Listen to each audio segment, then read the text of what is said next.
This story actually happened. Japan's king of escapes broke out using just a piece of wire, a nail, and a bowl of soup, managing to escape multiple times. He even reduced his death sentence down to 20 years in prison. It all started in Aomori, Japan, in 1933. Along with an accomplice, was caught stealing. That ended up in a fight with the homeowner, accidentally killing him in the struggle. They then spent 2 years on the run. Otori read in the newspaper that his accomplice had been arrested. Loyal to his friend, he didn't want his partner to bear the guilt alone. He decided to turn himself in. But once in prison, the guards treated him horribly. He was beaten and tortured daily. Unable to stand it anymore, he planned an escape. One morning at 5:30 in 1936, he took advantage of the guards' 15-minute patrol break. Using a piece of wire he stole from the bathhouse bucket, he unlocked his handcuffs and the door. He immediately climbed out through the roof and fled. When the guard checked his cell at 5:45, he thought Otori was sleeping, but it was just a pillow stuffed under the blanket. They didn't realize he was gone until the next morning, when they sounded the alarm. Luckily, by then Otori had already escaped far away. But his freedom didn't last long. Lacking survival skills and a solid escape plan, he was soon caught by the police. This time, the charge of escaping prison increased his sentence from 15 years to life imprisonment. All his planning and effort had only earned him 3 days of freedom. 6 years later, with the outbreak of World War II, Japan was reorganizing prisoners and staff. Otori was transferred to Akita prison. But here, the guards treated him even worse than in Aomori. After hearing about his past escapes, they subjected him to regular beatings and forced him into exhausting labor. Due to his escape record, the prison had prepared a steel door cell for him to prevent any attempts to reach out and unlock it. His only source of light came from a small skylight high in the ceiling.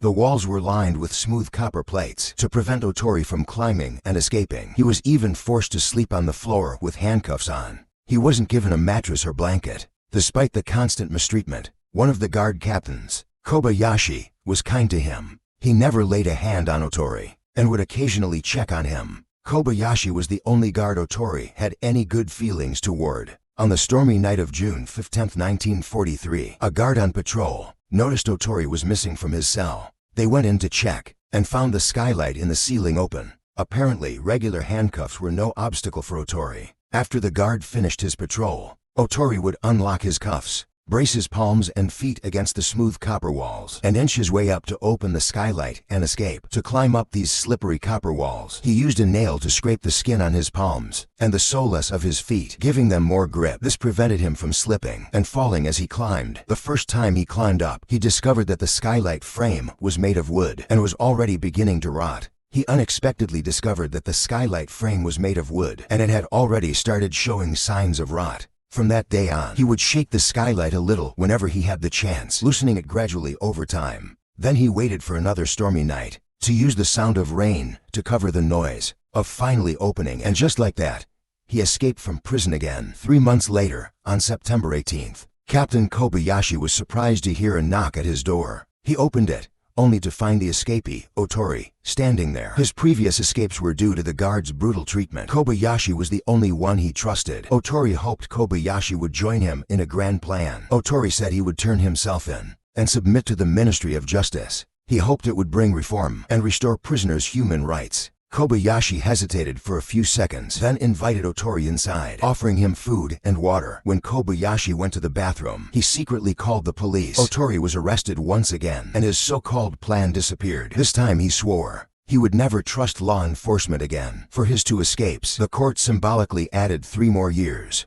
to his life sentence. Now his only request was to be transferred to a warmer prison, as he couldn't bear the northern prison's cold. But his request was denied, and he was sent somewhere even colder. Now, Otori Yuho's only request was to be transferred to a warmer prison, because he could no longer bear the cold of the northern prisons. But his request was denied. On the contrary, it was the exact opposite. He was sent to Abashiri prison in northern Japan. No one had ever escaped from this freezing prison before. In winter, the cell temperatures dropped below 0. Upon arrival, he was only given thin clothing, forced to huddle on the floor. The food provided was half the portion of other prisons, and in the cold, it would freeze solid. Otori tried to protest, expressing his dissatisfaction, but this only led to even harsher punishment. He swore to the guards that he would escape from Abashiri prison, just like he had before. Learning from his previous escape attempts, the prison now installed smaller windows, with full metal frames instead of wood. To prevent another window escape, they also fitted him with special, lockless handcuffs, weighing 20 kilograms each. They were so heavy he couldn't lift his hands to eat, and had to eat lying down. Even his legs were shackled.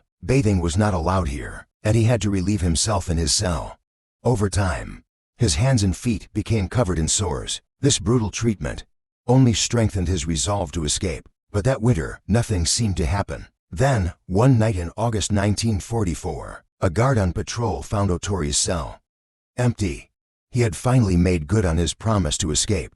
So how did he manage it this time? It turned out he had started planning 6 months earlier. Every day at mealtime, Otori would drop a bit of soup on the steel frame, the screws on the window, and his shackles. The salt in the soup gradually corroded the screws and bolts over time. When the screws finally came loose, summer had arrived, so he wouldn't freeze to death during his escape. The guards thought the small window would be enough to keep Otori contained, but they didn't know that he had a special ability. He could dislocate his joints to squeeze through and then reset them. He hid in mountain caves for 2 years, until 1946, when he came down to a nearby village. What he saw there shocked him. The streets were filled with English signs, and young Japanese women were holding hands with American soldiers, as if he were in America. Later, he learned from a newspaper that Japan had surrendered the previous year. He believed the U.S. had taken over Japan, so there was no need to keep running. Finally, he could return to his wife and daughter. But unfortunately, as he passed through a watermelon field, local villagers mistook him for a thief. Unable to explain himself, a fight broke out. In the struggle, Otori accidentally killed a villager. On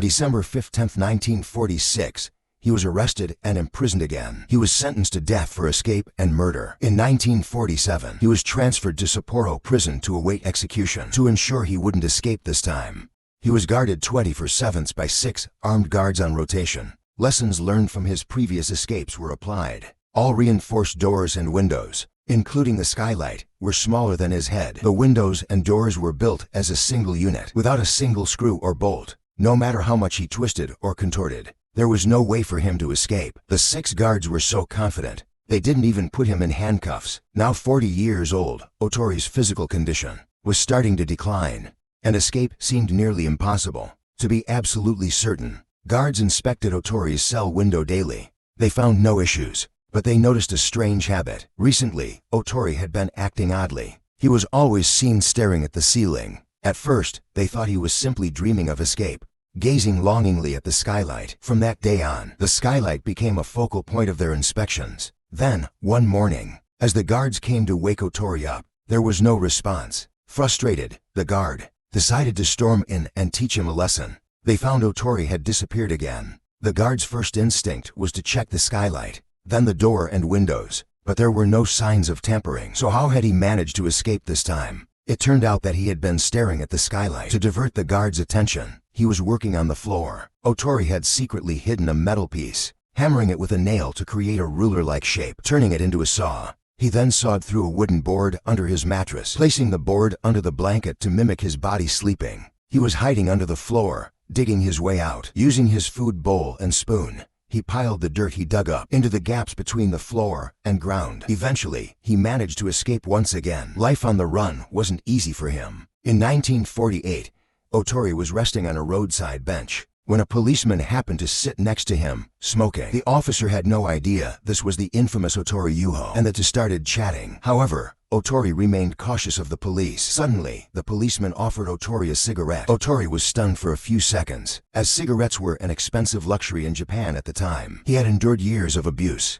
from law enforcement, and this sudden kindness moved him to tears. In that moment of emotion, Otori impulsively revealed his real name to the policeman. Otori was arrested once more, this time after his imprisonment. That the villager's death was a case of self-defense by Otori. Despite enduring all the guards' abuse, he has never harmed any guard during his 4 escapes. As a result, the court dismissed the murder charges and overturned his death sentence, replacing it with a 20-year prison term. Additionally, they granted his request to be transferred to a warmer prison. After this, he was no longer harassed by guards, and he never attempted to escape again.